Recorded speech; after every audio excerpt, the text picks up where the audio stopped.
Cyan விக்ரமும் அதே மாதிரி தான் வந்தாங்க. அதுக்கப்புறம் சிம்புவும் அதே ட்ரெஸ் கோட்ல தான் வந்தாங்க. நிறைய பேர் அப்படிதான் சார் வந்துட்டு இருந்தாங்க. நீங்க இதை பத்தி என்ன நினைக்கிறீங்க? அப்போ ஓட்டு வந்து டிவிக்கே இருக்கும்னு நினைக்கிறீங்களா? டீனர்ல கூட ஹோலி ஏஞ்சல் ஸ்கூல் இருக்கு இல்லையா, அந்த ஸ்டூடெண்ட் எல்லாமே வந்து இது ஒயிட் ஷர்ட்டும் கீழே வந்து அந்த லைட் காக்கி கலர் தான் போடுவாங்க. School uniform.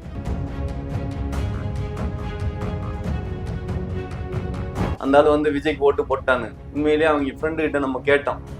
ஆமா, உதயசூரனுக்கு தான் ஓட்டு போட்டிருக்காங்க. அப்ப நம்ம தல அஜித் அவரு ஒயிட் ட்ரெஸ்ல தானே வந்தாரு. அதான் வெள்ளச்சட்டையில வந்தவன்லாம் வந்து இது ஏன் முக ஸ்டாலின் கூட வெள்ளச்சட்டையில தான் வந்தாரு. ஆமா ஆமா, விஜய்க்கு தான் ஓட்டு போட்டு போயிருக்காரு.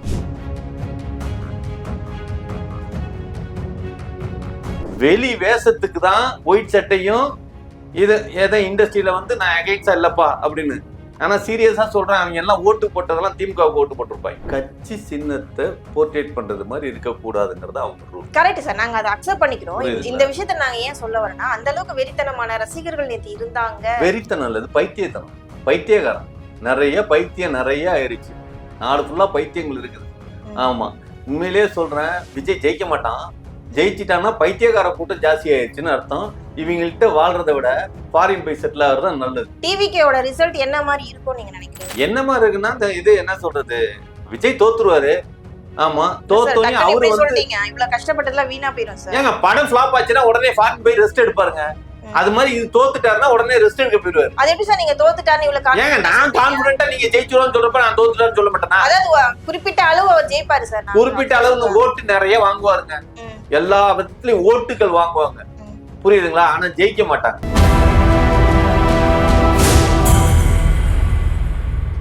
நேயர்களுக்கு வணக்கம். இன்னைக்கு நம்மளோட சிறப்பு நேர்காணலுக்கு வந்திருக்காங்க பிரபல டைரக்டர் NNK. வணக்கம் சார். வணக்கம் ஸ்டெல்லா மேடம், எப்படி இருக்கீங்க? சார், சார், தேர்தல் திருவிழா, ஜனநாயக கடமையை ஆற்ற வேண்டிய திருவிழா நேத்து வந்துட்டு பயங்கர கோலாகலமா எங்க பார்த்தாலுமே ஒரே வைபா இருந்துச்சு. பார்க்கும்போது வந்துட்டு ரொம்ப நல்லா இருந்தது. எல்லாருமே இப்ப ஆர்வத்தோட போயிட்டு ஓட்டு போட்டாங்க. எல்லாரும் ஃபர்ஸ்ட் ஆளா போயிட்டு அஜித் போட்டாரு. இதுல அஜித்தோட ஞாபகம் வருது, சினிமா நடிகர்கள்லாம் வந்துட்டு பாத்தீங்கன்னா நேத்து ஒரு முக்கியமான விஷயத்தை இன்டைரக்டா பண்ணாங்க. கவனிச்சிங்களா என்னன்னு தெரியல, மேக்சிமம் நீங்க கவனிக்காம இருந்திருக்க மாட்டீங்க, கவனிச்சிருப்பீங்க. நம்ம மக்கள் எல்லாம் கவனிச்சாங்க. என்னன்னு பாத்தீங்கன்னா, நம்ம டிவிகே விஜய் அவருடைய ட்ரெஸ் கோடு என்ன நமக்கு எல்லாருக்கும் தெரியும். ஒயிட் ஷர்ட், அந்த பேண்ட் காக்கி பேண்ட். நேத்து வந்துட்டு பாத்தீங்கன்னா, நேத்து எல்லாருமே சினிமா ஆர்டிஸ்ட் யாருன்னா நிறைய பேர் அதே ட்ரெஸ் கோட்ல வந்துட்டு ஓட்டு போட்டாங்க. ஒரு பக்கம் சியான் விக்ரமும் அதே மாதிரிதான் வந்தாங்க. அதுக்கப்புறம் சிம்புவும் அதே ட்ரெஸ் கோட்ல தான் வந்தாங்க. நிறைய பேர் அப்படிதான் சார் வந்துட்டு இருந்தாங்க. நீங்க இதை பத்தி என்ன நினைக்கிறீங்க? அப்போ ஓட்டு வந்து டிவிக்கே இருக்கும்னு நினைக்கிறீங்களா? கண்டிப்பா. ஏன்னா அந்த டீனர்ல கூட ஹோலி ஏஞ்சல் ஸ்கூல் இருக்கு இல்லையா, அந்த ஸ்டூடெண்ட் எல்லாமே வந்து இது ஒயிட் ஷர்ட்டும் கீழே வந்து அந்த லைட் காக்கி கலர் தான் போடுவாங்க. ஆமா, ஸ்கூல் யூனிஃபார்ம். ஆமா. உங்களுக்கு தெரியுமா தெரியாதா? அந்த நிறைய ஸ்கூலோட யூனிஃபார்ம் விஜய் பத்தி சொல்லிருக்கேன், நீங்க ஸ்கூல் யூனிஃபார்ம் பத்தி சொல்றீங்க. அதுதாங்க, யூனிஃபார்மா வந்தாங்க அப்படிங்கிறது தானே. அப்ப யூனிஃபார்மோட ஸ்டார்டிங் எங்க? பள்ளிக்கூடத்துல இருந்து தானே. நீங்க பள்ளிக்கூடம் படிச்சீங்களா? அப்ப அதெல்லாம் பள்ளிக்கூட ஸ்கூல் யூனிஃபார்ம்ன்றீங்களா? அப்புறம் விஜய் போட்டதா பள்ளிக்கூட ஸ்கூல்னு சொல்றீங்களா? அந்த ஏங்க, அவெல்லாம் ஸ்கூல் பையங்க. ஆமா, ஸ்கூல் பையன்லாம் ஸ்கூல் பையனோட இதுக்கு போட்டுட்டு ஒரு விஷயம் நல்லா தெரிஞ்சுக்கங்க. இப்ப நான் படிக்கிறப்பெல்லாம், ஆமா, என் கூட வந்து வெள்ளை சட்டை காக்கி டவுஸ் போட்டிருப்பீங்க, புரியுதுங்களா? அப்ப வந்து நெல்சன் கூட ஒருத்தன் படிச்சான். ஆமா, அவன் 5 வருஷம் பெயிலாய் படிச்சான். எதுக்கு? ஹலோ, ஆளு பெரிய ஆளா இருப்பான், புரியுதுங்களா? ஆனா என்ன சொல்றது, ட்ராயர் போட்டுக்கிட்டு தான் உட்காந்துருப்பான். அது மாதிரி வந்து விஜய் வந்து இப்ப ட்ராயர் போடுறதுங்கிறது ஒரு கட்டத்துக்கு மேல அது வந்து ரொம்ப ஆபாசமா இருக்குது அப்படின்னு சொல்லிட்டு எல்லாருக்கும் பேண்ட் கொடுக்க ஆரம்பிச்சாருங்க ஸ்கூல்ல, தெரியுமா? இப்ப நான் படிச்சப்பெல்லாம் டிராயர் போட்டுட்டு தான், எவ்வளவு பெரிய பையனா இருந்தாலும் டிராயர் தான் போட்டுக்கணும். ஆனா இப்போ அப்படி கிடையாது, எல்லாருமே பேண்ட் போட வச்சுட்டாங்க. அதனால வந்து யூனிஃபார்ம் வந்து நீங்க இந்த யூனிஃபார்ம்ல பஸ்ல வந்து பஸ் ஓடிட்டு இருக்கிறப்ப நடு ரோட்ல நிப்பாட்டி செக் பண்ணுவாங்க. எதுக்கு? ஹலோ, அவங்களோட யூனிஃபார்ம் பாத்துருக்கீங்களா? வெள்ளை சட்டை காக்கி பேண்ட் தான் போட்டிருப்பாங்க. ஐயோ, ஆமா, எவ்வளவு அழகா கியூட்டா விஜய் போட்டிருந்தாரு. விஜய் பார்த்து எவ்வளவு பேர் சினிமா ஆர்டிஸ்ட் எவ்வளவு பேர் அந்த ட்ரெஸ் கோட்ல வந்தாங்க. அது மட்டும் இந்த சினிமாக்காரன் போட்டுறான், சினிமாக்காரன் போட்டுறான்னு அவங்க தலையில தூக்கி கொண்டாடுறதுனால கிடையாது. சினிமாக்காரங்க மட்டும் கிடையாது சார், அவங்க தான் ரோல் மாடல். ஊர்ல இருக்கிற ஒரு ஸ்கூல்ல இருக்கிற வரைக்கும் இருக்குதுங்கறேன், புரியுதுங்களா? ஏங்க, டெய்லி ரோட்ல போறீங்களா, வண்டி ஓட்டிட்டு போறீங்களா, டிராபிக் கான்ஸ்டபிள் என்ன போட்டுருக்காங்க? வெள்ளை சட்டையும் காக்கி தானே போட்டுருக்காங்க. வேற ஏதாவது போட்டிருக்காங்களா? ஆக்சுவலா இப்போ இன்னொரு விஷயம் கவனிச்சிங்களா, இப்பதான் அந்த அந்த ட்ரெஸ்ஸுக்கே ஒரு அட்டென்ஷன் கிடைச்சிருக்கு. ஓ. இது வரைக்கும் அந்த ஒயிட் ஷர்ட் காக்கி பேண்ட்டுக்குலாம் வந்துட்டு அட்டென்ஷன் இல்லாம இருந்தது. ம். இப்பதான் டிராபிக் போலீஸே நாங்க எல்லாரும் பார்க்க ஆரம்பிச்சிருக்கோம். ஆ. நீங்க நேத்து கவனிச்சிருக்க அதான் மாட்டீங்க. எத்தனை விஜய் நடிகர் ரசிகர்கள் மட்டும் வந்து இல்ல, நடிகர்கள் மட்டும் கிடையாது. நேத்து முக்காவாசி பேரு பொதுமக்களே ஓட்டு போடும்போது ஒயிட் கலர் ட்ரெஸ் தான் போயிட்டு போட்டாங்க தெரியுமா? சீரியஸா நிறைய வரப்போற காலத்துல நிறைய பெண்கள் வந்து ம். ஆமா ஒருத்தன் எதையும் பண்ணிருக்க வேணாம், வேலைக்கு போயிருக்க வேணாம், எதையும் பண்ணிருக்க, வெள்ளை சட்டையும் காக்கி பேண்ட்டும் போட்டா அவனை கல்யாணம் பண்ணிக்கிறான். சொல்ல முடியாதுங்க, எல்லாம் சொல்லுவாங்க, அவங்களுக்கு தெரியாது. ம். ஆமா, நீங்களே இவ்வளவு ஆர்ப்பரிக்கிறீங்களே, இதுக்கு புனிதமா இப்பதான் தெரியுது. எது அந்த சட்டைய வெள்ளை சட்டைக்கும் காக்கி பேண்டைக்கும் ஒரு புனிதத்தன்மையை கொடுத்திருக்கிறது. ஆமா சார். அதுக்கு கரெக்டான ஒரு எக்ஸ்பிளனேஷன் இதுவரையும் நாங்க யோசிக்கவே இல்ல. ஸ்கூல்ல இருந்து இருக்கு இல்ல. ஆமா, நான் சின்ன வயசுல ஸ்கூல்ல படிக்கும்போது கோஎஜுகேஷன் தான். என்னோட ஆப்போசிட் பர்சன் தான் போட்டிருப்பாங்க. அப்ப நான் யோசிக்கல. ஆனா இப்ப யோசிக்க வச்சீங்க பாத்தீங்களா? பாத்தீங்களா? ஸ்கூல் யூனிஃபார்ம் அது கூட பாத்தீங்களா, எங்க விஜய் போட்டதுனாலதான் இவ்வளவு ஃபேமஸ் ஆயிருக்கு. ஐயோ. அதான் ம். அப்ப ஆக மொத்தம் எதுவும் புதுசா பண்ணல, பழச காப்பி அடிச்சிட்டு கிடக்குறீங்க. ஆனா இப்ப அதுதானே ட்ரெண்ட்ல இருக்கு. அதான் இது ட்ரெண்டா? ஆமா, எங்க விஜய் எது பண்ணாலும் எங்க ஏங்க ட்ரெண்ட் தான். இவங்க எல்லாம் பேண்ட் சட்டை போட்டு வந்தான், பேண்ட் சட்டை போட்டு வந்தான், பேண்ட் சட்டை போட்டு வந்தா உடனே அவனுக்கு ஓட்டு போட்டான் நீங்களா கற்பனை நினைக்காதீங்க. சிம்புங்கிற ஒரு கேரக்டர் வந்து எல்லாரும் நினைச்சிட்டு இருந்தது என்னன்னா, அவன் வெள்ளை சட்டையும் காக்கி பேண்டும் போட்டு வந்துட்டான், அந்த ஆளு வந்து விஜய்க்கு ஓட்டு போட்டான்னு. உண்மையிலேயே அவங்க ஃப்ரெண்டு கிட்ட நம்ம கேட்டோம். ஆமா, உதயசூரனுக்கு தான் ஓட்டு போட்டிருக்காங்க. அப்ப நம்ம தல அஜித் அவரு ஒயிட் ட்ரெஸ்ல தானே வந்தாரு. அதான் வெள்ளை சட்டையில வந்தவன்லாம் வந்து ம். இது ஏன் முக ஸ்டாலின் கூட வெள்ளை சட்டையில தான் வந்தாரு. ஆமா ஆமா, விஜய்க்கு தான் ஓட்டு போட்டு போயிருக்காரு. ஆமா சார். ஏன்னா அவர் விஜய் பார்த்தா ஒயிட் ஷர்ட் போட அதான் ஆரம்பிச்சாரு. இவ்வளவு பைத்தியகாரத்தனமா இருப்பீங்கிற நீங்கன்னு இல்லைங்க, ம். நாட்டுல இருக்கிற முக்காவாசி பேர் அப்படிதான் இருக்காங்க. ஆமா, முக ஸ்டாலினே விஜய்க்கு தான் ஓட்டு போட்டிருக்காருப்பா, நல்லா புரிஞ்சுக்கோங்கப்பா. முக ஸ்டாலின் ஐயாவே விஜய்க்கு தான் ஓட்டு போட்டிருக்காரு. ம். ஆமா, ஒரு விஷயங்க, எல்லாரும் இப்ப அட்லின்னு ஒருத்தன் வந்தான், ஆமா. அவன் ஏதாவது ட்ரெஸ் கோட் காட்டினா? இல்ல. ஆக்சுவலா விஜயால ஒருத்தனுக்கு வாழ்க்கை கிடைச்சதுன்னா ம். அவன் தான். ம். அவன் தானே வெளியில அப்படி காட்டணும். இல்ல விஜயால சிபிராஜுக்கு வாழ்க்கை கிடைச்சிருச்சா? சிபிராஜோட வாழ்க்கை சத்யராஜ்னால நடந்ததா, அவங்க அப்பாவாலயா இல்ல விஜயாலயா? விஜயாலயா? அப்படி பாத்தீங்கன்னா இன்னொருத்தர் நடிகர் ஜெய் ஒரு அதுதான் படத்துல சொல்றேன். விஜய்க்கு தம்பியா நடிச்சிருப்பார்ல. ஏங்க அவனாவது நடிச்சான். அவர் தாங்க பிரச்சாரத்தை நம்ம ஓட்டிக்கிட்டு ஏங்க அதத்தாங்க சொல்றேன். ஒரு விஷயங்க, அதாவது அங்க உள்ளுக்குள்ளார வேற மாதிரிலாம் இருக்கும். சிபிராஜுக்கு என்ன கிடைச்சது புரியுதுங்களா? அதனால காக்கி பேண்ட்லயும் வெள்ளை சட்டையிலயும் வந்துட்டாங்க, எல்லாருமே அப்படி வந்துட்டாங்க. வந்தவங்க எல்லாருமே இவங்க வந்தது நீங்க எண்ணி பாருங்க, 10 பேர் தானே, அதிகபட்சமா 20 பேர் தானே. நம்ம சியான் விக்ரம் கூட ஒயிட் ஷர்ட்ல தான் வந்தாரு. ஏங்க சியான் விக்ரமும் இது விஜயும் வந்து அவங்க வந்து ஃப்ரெண்ட்ஸ் கிடையாதுங்க, சொந்தக்காரங்க. ஆமா, இவர் கெனி, இவரும் கிறிஸ்டின், அவரு ஜோசப், அவரும் கிறிஸ்டின். அந்த கிறிஸ்துவத்துல பொண்ணு கொடுத்து பொண்ணு எடுத்துப்பாங்கல்ல, ஆக்சுவலா வந்து கெனி வந்து விக்ரம் வந்து பொண்ணு கொடுத்துருக்கிறதே வந்து திமுக காரங்களுக்கு தான். புரியுதுங்களா? வெளி வேஷத்துக்கு தான் ஒயிட் சட்டையும் இது ஏதோ இண்டஸ்ட்ரியில வந்து நான் அகைன்ஸ்டா இல்லப்பா அப்படின்னு. ஆனா சீரியஸா சொல்றேன், அவங்க எல்லாம் ஓட்டு போட்டதெல்லாம் திமுகவுக்கு ஓட்டு போட்டிருப்பாங்க. நீங்க வெற்றிங்கிறத பாக்கணும். நீங்க வந்து கூட்டத்தையும் ட்ரெஸ் கோடையும் பார்த்து அது வெற்றி கிடையாது. 4ஆம் தேதி ஒரு வெற்றி வரும் இல்லையா, அப்ப யாருக்கு ஓட்டு போட்டிருக்காங்க அப்படின்னா அப்ப புரிஞ்சுப்பீங்களா? நாங்க அப்ப பாத்துக்கிறோம். ஆனா நேத்து ட்ரெண்ட் ஆனதுதான் சார் நாங்க இப்ப பேசுறோம். அதான், அதாவது என்ன சொல்றது, நேத்து ஒரு விஷயம் கவனிச்சிக்கலாம். சோசியல் மீடியால எல்லாருமே ஓட்டு போட்டுட்டு வந்துட்டு ரசிகர்கள் சொல்லலாம், இல்ல வாக்காளர்கள் சொல்லலாம், எல்லாரும் ஓட்டு போட்டு வந்து ஒயிட் ட்ரெஸ் போட்டு நாங்க பாத்தீங்களா ஓட்டு போட்டோம். ஒயிட் ட்ரெஸ்ஸோட அந்த விஜயோட அந்த யூனிஃபார்மோட நின்னுட்டு, யூனிஃபார்ம் இல்ல அது ட்ரெண்டிங்கான மாசான ஒரு ட்ரெஸ். இவ்வளவு சந்தோஷப்பட்டு சொல்றீங்களே. Sir Vijay sir, Vijay sir Vijay அப்ப ஏன் த்ரிஷா போட்டுக்கிட்டு வரல?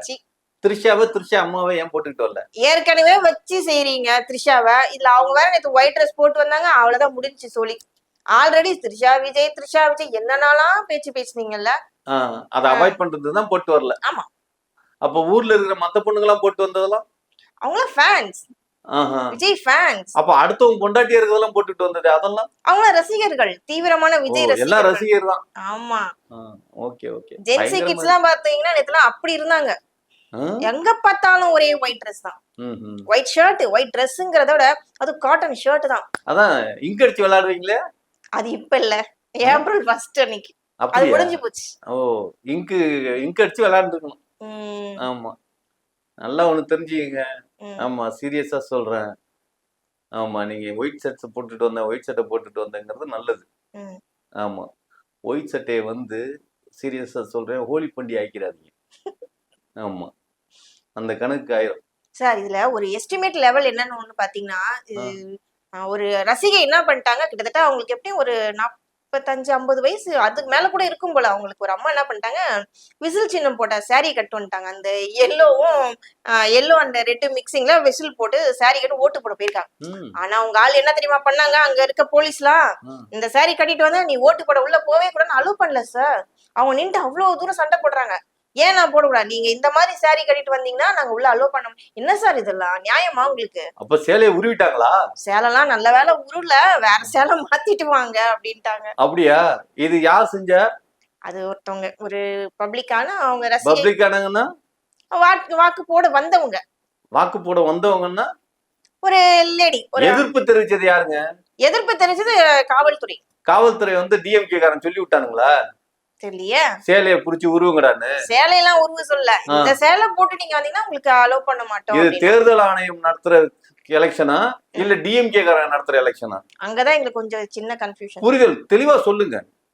திமுக காரங்க உருவிட்டாங்க அப்படிங்கிற மாதிரி உங்க ஆளுங்க உருவிட்டாங்க, எங்க ஆளுங்க திமுக காரங்க. காரங்க சொல்ல, அப்புறம் காவல்துறை வந்துட்டு காவல்துறை இதை சரியா நடத்தல அப்படிங்கிறது மாதிரி நீங்க சொல்றீங்களா?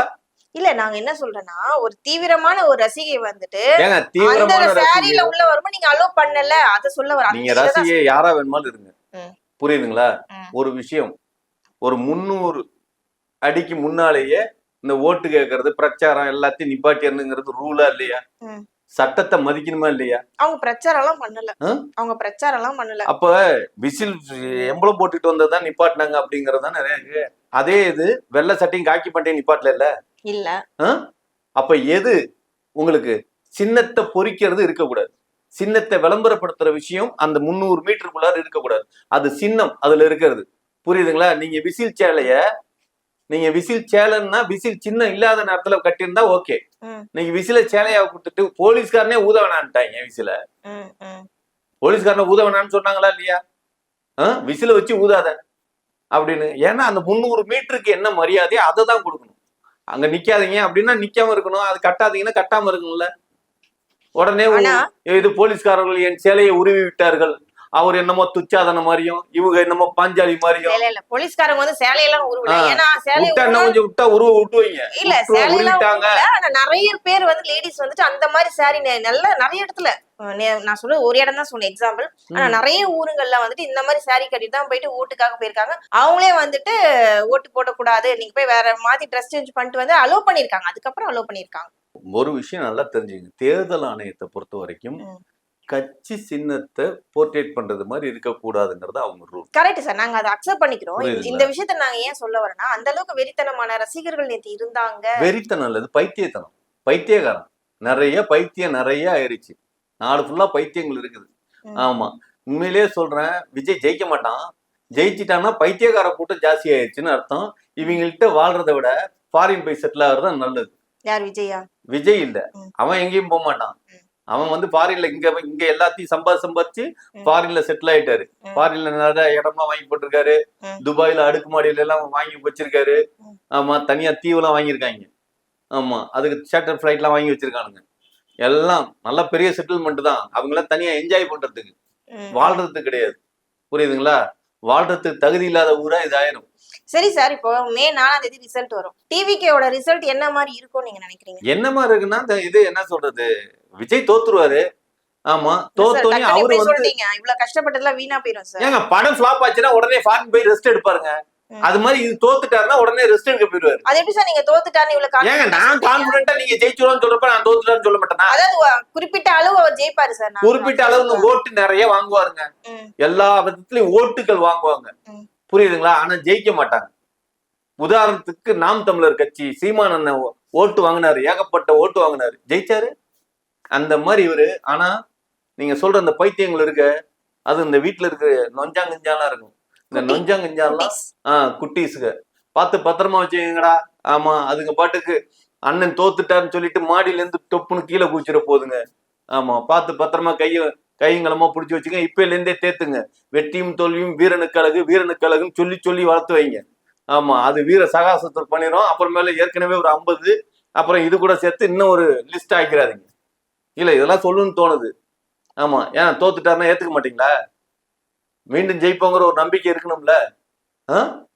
தோத்துட்டா கண்டிப்பா செத்தே சார். போயிரும் அப்படின்னு நிறைய பேர், அண்ணன் தோத்துட்டாருன்னா நான் செத்துருவேங்கிறான் ஒருத்தன். சொன்னானா இல்லையா? பாத்தீங்களா? அந்த மாதிரி பைத்தியம் சொல்லாம நிறைய பைத்தியம் வீட்டுக்குள்ள இருக்கும். சீரியஸா, புருஷங்காரன் பக்கத்துல உட்கார்ந்து இருக்கிறப்ப பொண்டாட்டிட்ட வந்து எது ஒரு புள்ள ஓடி வந்து அம்மா அப்பா அப்படின்னு, ஏது பெத்த அப்பா அப்பாவை தெரியல, விஜய் அங்க பேசிக்கிட்டு இருக்காரு, அவரு அப்பாவும். அட கொய்யால டேய், கற்பனையிலேயே கல்யாணம் பண்ணி வாழ்ந்துட்டு இருக்காளுங்க. சீரியஸா, அப்பா அவங்க பிள்ளைங்கள்ட்ட என்ன மாதிரி சொல்லி கொடுத்துருப்பாங்க? அப்பா இது இல்லடா, அப்பா அதுடா அப்படின்னு. அப்பா அப்பா அந்த அப்பா தோத்துட்டாரு வரமாட்டாரு அப்படின்னா அந்த புள்ள வெக்ஸ் ஆயிட மாட்டான்? ஆமா. இப்ப என்ன தெருவுலயா வீடு கட்டி வச்சிருக்காங்க, எல்லாம் பிளாட்டுன்னு உயரமா கட்டி வச்சிருக்காங்க. அதனால ஸ்டைல்ல இருக்கு எல்லாமே. அததான் சொல்றேன், அங்கிருந்து ஜம்ப் ஆகி குதிக்கிறதுக்கு வாய்ப்பு நிறைய இருக்குது. ஆமா, குழந்தைங்களை காப்பாத்தேடா கம்னடிகளா அப்படின்னு தான் சொல்லணும். சரி, இப்ப நீங்க குழந்தைங்களுக்கு சொல்லிட்டீங்க, யங்ஸ்டர்ஸ், ஜென்சி கிட்ஸ் அவங்களுடைய அவங்க மனநிலை செத்தாலும் பரவாயில்ல. ஜென்சி கிட்ஸா? ஆமா ஆமா, அதை பத்தி எல்லாம் ஒண்ணும் ரொம்ப எல்லாம் கவலைப்பட வேணாம். ஆமா என்ன சார், ஏங்க, ஒரு நம்ம விஷயம், நாட்டோட எதிர்காலமே அவங்கதான் ஐயோ, சார். ஒரு ஜென்சி விஷயம், கிட்ஸ் 10 வயசு வரைக்கும் சொல்லி கொடுக்கலாம்.